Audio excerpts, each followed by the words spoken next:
মহিলারা লাইলাতুল কদরে 3টি আমল করুন, যা চাবেন তাই পাবেন।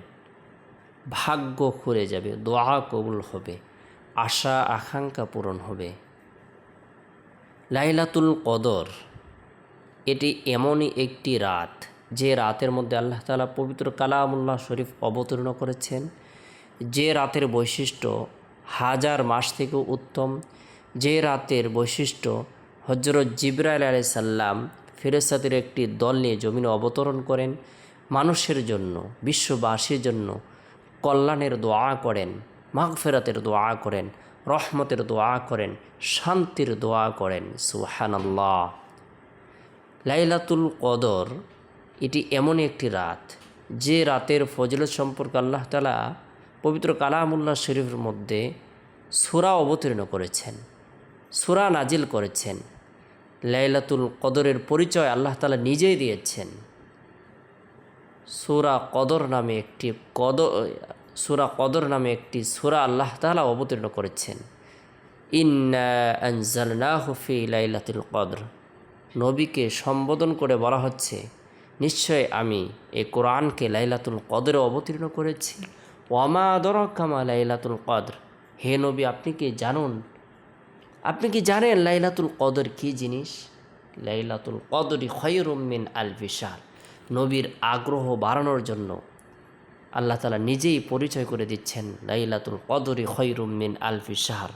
লাইলাতুল কদর এমনই একটি রাত, যে রাত হলো হাজার মাস থেকেও উত্তম। অর্থাৎ হাজার মাস ইবাদত বন্দেগী করলে যে পরিমাণ নেকি হবে, সওয়াব হবে, আল্লাহ তাআলা সেই পরিমাণ নেকি প্রদান করবেন, সওয়াব প্রদান করবেন। লাইলাতুল কদরের রাত্রে কোনো ব্যক্তি যদি রাত্রে জাগরণ করে ইবাদত বন্দেগী করে, লাইলাতুল কদরি খায়রুম মিন আলফি শাহর তানাজ্জালুল মালাইকাতু ওয়ার রূহু ফিহা বিইذনি রাব্বিহিম মিন কুল্লি আমর সালামুন হিয়া হাত্তা মাতলাইল ফাজর।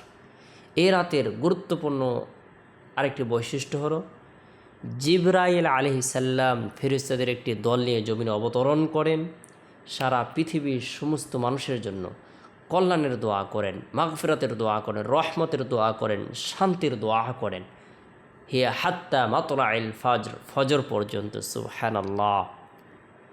এ রাত্রে মা বোনেরা গুরুত্ব সহকারে গোপন 3টি আমল করুন, আপনি যা চাবেন তাই পাবেন, আপনার ভাগ্য খুলে যাবে। এই রাত যেহেতু হাজার মাস থেকে উত্তম, তাই এই রাত্রে আমরা পাক পবিত্র হয়ে আমাদের সময় সুযোগ অনুপাতে যতটুকু সম্ভব হয় রাত্রি জাগরণ করব, এবং কি নফল ইবাদত বন্দেগী করব। নফল ইবাদত বন্দেগীর মধ্যে অন্যতম একটি ইবাদত হলো আল্লাহ তাআলার নৈকট্য লাভের উদ্দেশ্যে নফল নামাজ পড়া। রাত্রি জাগরণ করে আমরা দুরাকাত করে অন্য সময় যেভাবে নফল নামাজ আদায় করি, এই রাত্রেও রাত্রি জাগরণ করে আমরা নফল নামাজ আদায় করব। যে কোনো সূরা দ্বারাই আমরা এই নামাজটি পড়তে পারবো। অনেকেই সূরা কদর পড়ে থাকেন, সূরা ইখলাস পড়ে থাকেন।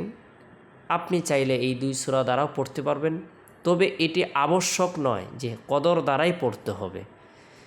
এই রাতের বৈশিষ্ট্য সূরা কদরের মধ্যে আল্লাহ তাআলা বর্ণনা করে দিয়েছেন। সেই সময়তে আপনি অর্থ জেনে যদি পড়েন, অবশ্যই অনেক নেকি বেশি হবে, সওয়াব বেশি হবে। আমরা দুরাকাত করে নফল নামাজ পড়ব, এটি হলো আমরা 1 নম্বর আমল করব। 2 নম্বর যে আমলটি আমরা গুরুত্ব সহকারে করব, সেটি হলো আল্লাহ রাসূল সাল্লাল্লাহু আলাইহি সাল্লাম আম্মাজান আয়েশাকে দোয়া শিক্ষা দিয়েছেন, যে তুমি লাইলাতুল কদরের রাত্রে এই দোয়াটি বেশি বেশি করে পাঠ করো। আল্লাহুম্মা ইন্নাকা আফুন তুহিব্বুল আফওয়া ফাফু আন্নি। আল্লাহুম্মা ইন্নাকা আফুন তুহিব্বুল আফওয়া ফাফু আন্নি। হে আল্লাহ, আপনি ক্ষমাশীল, ক্ষমা করাকে আপনি পছন্দ করেন, সুতরাং আপনি আমাকে ক্ষমা করে দিন। সুবহানাল্লাহ। আমরা এই দোয়াটি পাঠ করব। এরপরে 3 নম্বর যে আমলটি আমরা গুরুত্ব সহকারে করব, সেটি হলো অধিক পরিমাণে কালেমার জিকির করব, লা ইলাহা ইল্লাল্লাহ।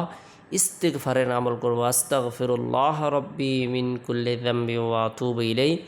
এই 2টি আমলের মাধ্যমে আল্লাহ তাআলার সন্তুষ্টি লাভ হয়, আল্লাহ তাআলার খুবই নৈকট্য অর্জন করার একটি মাধ্যম তৈরি হয়ে যায়। আল্লাহ তাআলার সন্তুষ্টি লাভ করতে পারবে বান্দা যদি এই দুইটি আমল করে, বান্দি যদি এই দুইটি আমল করে। এরপরে আল্লাহুম্মা ইন্না নাসআলুকাল জান্নাতা ওয়া নাউযু বিকা মিনান নার। রমজান শরীফে এই 4টি আমল আল্লাহর রসুল বেশি বেশি করতে বলেছেন। তাই আমরা লাইলাতুল কদরের রাত্রেও এই 4টি আমল করব হাত উত্তোলন করে রব্বুল আলামিনের দরবারে। নিজের জীবনের যত গুনাহ আছে, সগীরা কবিরা, জাহিরি বাতিনি, শিরিক বিদআত, ইচ্ছায় অনিচ্ছায়, গোপনে প্রকাশ্যে, সকল গুনাহের জন্য খাঁটি দিলে তওবা করে নেব, ইস্তিগফারের আমল করে নিজেকে পাক ও পবিত্র করে নেব। আল্লাহ তাআলা আপনাকে আমাকে পছন্দ করবেন, ভালোবাসবেন, আমাদের চাওয়া পাওয়াগুলোকে পূরণ করে দেবেন। আমাদের সকল ধরনের মনোবাসনাকে পূরণের উদ্দেশ্যে আমরা মোনাজাতের মধ্যে সব কিছু ব্যক্ত করব। আমাদের যত ধরনের ইচ্ছে রয়েছে, আশা আকাঙ্ক্ষা রয়েছে, মোনাজাতের মধ্যে ব্যক্ত করব। আল্লাহ তাআলা আমাদের মনোবাসনাকে পূরণ করে দেবেন, আমাদের চাওয়া পাওয়াকে পূরণ করে দেবেন। আল্লাহ তাআলা আমাদের সকলকে বোঝার আমল করার তৌফিক দান করুক।